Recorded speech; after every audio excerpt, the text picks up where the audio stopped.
नमस्कार, आप देख रहे हैं डीसी न्यूज इंडिया और मैं हूं आपके साथ दिव्या।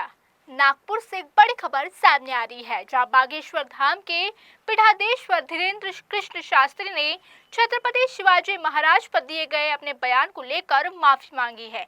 तो आइए सबसे पहले सुनाते हैं क्या है वो बयान जिसकी वजह से हुआ था इतना घमासान। छत्रपति वीर शिवाजी महाराज जब बहुत थक गए युद्ध करते करते, उनको लगा कि हम थक गए, तो एक दिन स्वामी समर्थ रामदास जी के पास गए और उन्होंने अपना मुकुट उतारा और कहा कि हमने बहुत लड़ाइयां लड़ ली, बहुत युद्ध कर लिया, अब कृपा करो कि अब हमें बहुत लड़ना नहीं, अब एक बड़ी दया करो, ये मुकुट संभालो, आप ये राजपाट आप संभालो, आपकी आज्ञा से ही हम चले, अब हमसे चला नहीं जा रहा, अब हमसे युद्ध लड़ा नहीं जा रहा, हम बहुत थक गए, अब हम विश्राम चाहते हैं, अब हम आराम चाहते हैं, अब हम कुछ दिन कुछ करना नहीं चाहते। मुस्कुराते हुए स्वामी समर्थ रामदास भगवान ने कहा, ठीक है, हमें स्वीकार है, लेकिन एक बात हम कहना चाह रहे, आप हमारे कौन हो? बोले हम आपके शिष्य हैं। तो वो हम कौन हैं? बोले आप गुरु हो। तो बोले शिष्य का कर्तव्य क्या है? बोले जो गुरु आज्ञा करे वो शिष्य का कर्तव्य है।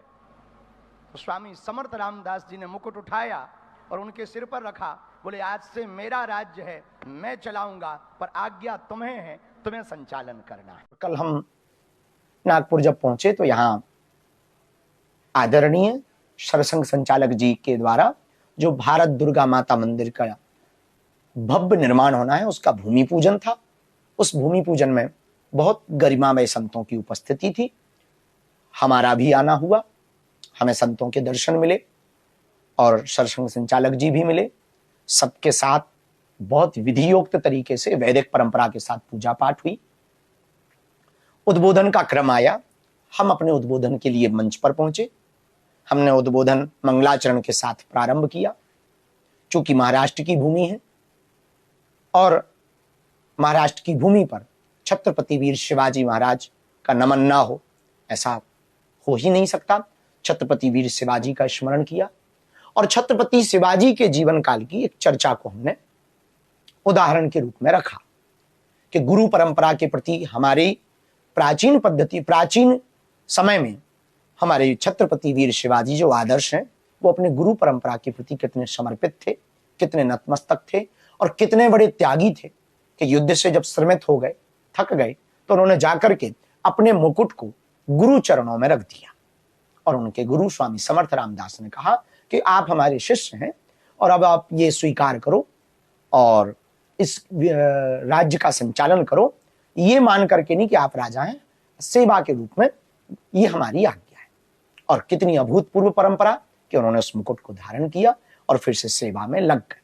कितने बड़े त्यागी थे, ये अभूतपूर्व उसका दर्शन देखिए कि इतना बड़ा सम्राट एक क्षण में, एक पल में त्याग कर देता। इस उद्देश्य के साथ हमने इस कथा को कहा।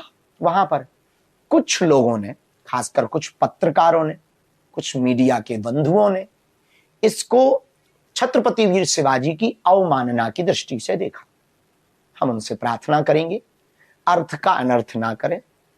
छत्रपति वीर शिवाजी की अवमानना भला हम कैसे कर सकते, जिन्होंने उनको पढ़कर, उनसे ही सीख कर, हिंदवी स्वराज्य की स्थापना की वार्ता को पढ़कर हिंदू राष्ट्र का संकल्प लिया।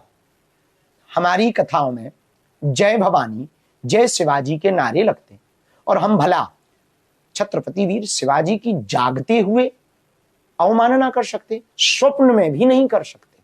तो हमारी समस्त पत्रकार बंधुओं से और महाराष्ट्र के सभी लोगों से इस बात के लिए विशेष रूप से प्रार्थना है कि उसका अर्थ का अनर्थ ना करें, सनातन और संत विरोधी ना बने, ऐसी हमारी विशेष रूप से निवेदन और प्रार्थना है। नागपुर में पत्रकारों से बातचीत करते हुए धीरेन्द्र कृष्ण शास्त्री ने कहा, उनके बयान को गलत तरीके से पेश किया गया। उन्हें साफ कहा गया कि उनका उद्देश्य छत्रपति शिवाजी महाराज का सम्मान करना था, ना कि उनका अपमान करना। उन्होंने कहा, शिवाजी महाराज संत तुल्य अत्यंत समर्पित शासक थे और वे उनकी गुरु भक्ति को उजागर कर रहे थे। धीरेन्द्र कृष्ण शास्त्री ने ये भी कहा कि कुछ लोग जानबूझकर उनके बयान को तोड़ मरोड़ कर पेश कर रहे हैं ताकि विवाद खड़ा हो सके।